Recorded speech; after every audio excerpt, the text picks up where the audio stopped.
What's up, guys? I wanted to make a quick video for you on how to pitch the price. So traditional sales tells you to do this, right? It tells you to say the price and then shut up, and whoever speaks first is going to be the one that loses. And my experience, that just isn't true. It just creates tremendous awkwardness, and I've never had any success with that approach. So this is how I pitch price. Really simple, but I believe it's really effective, and I'll explain why after I show you. So let's say you're selling your 3-month package, right? You have your payment plan option and you have your pay in full option. Let's say it's $2,000 on a payment plan for 3 months, and let's say it's $1,500 pay in full. So you get to the point where you're about to pitch the price, and I would say it like this. Awesome. So over the course of the next 3 months, if you want to do this on a payment plan, it's going to be $2,000.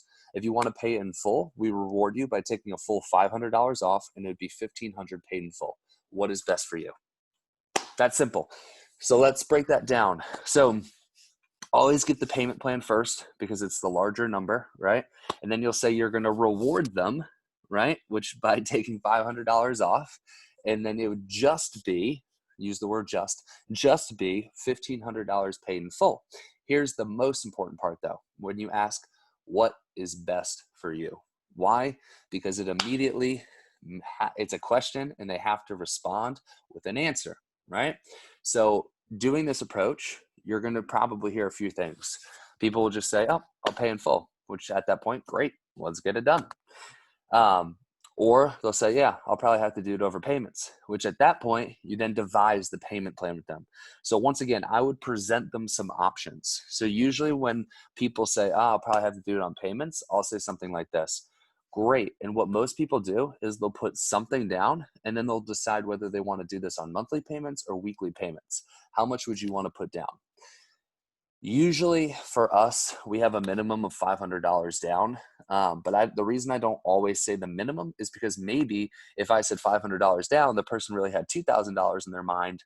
And then since I said most people do 500, they'll be like, oh, I'll just do 500 instead.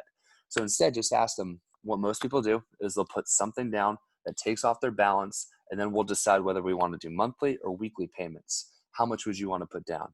And then they say, oh, I'll put 1,000 down. Oh, I'll put 1,500 down, or whatever it is, right?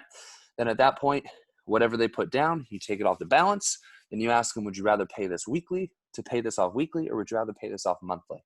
And then they give you your answer. Great. And then you go ahead and take the payment. That's simple. The more complex you make it, the harder it's going to be. The more simple, the better it's going to be. The more questions you ask, the more you're getting them to have to respond.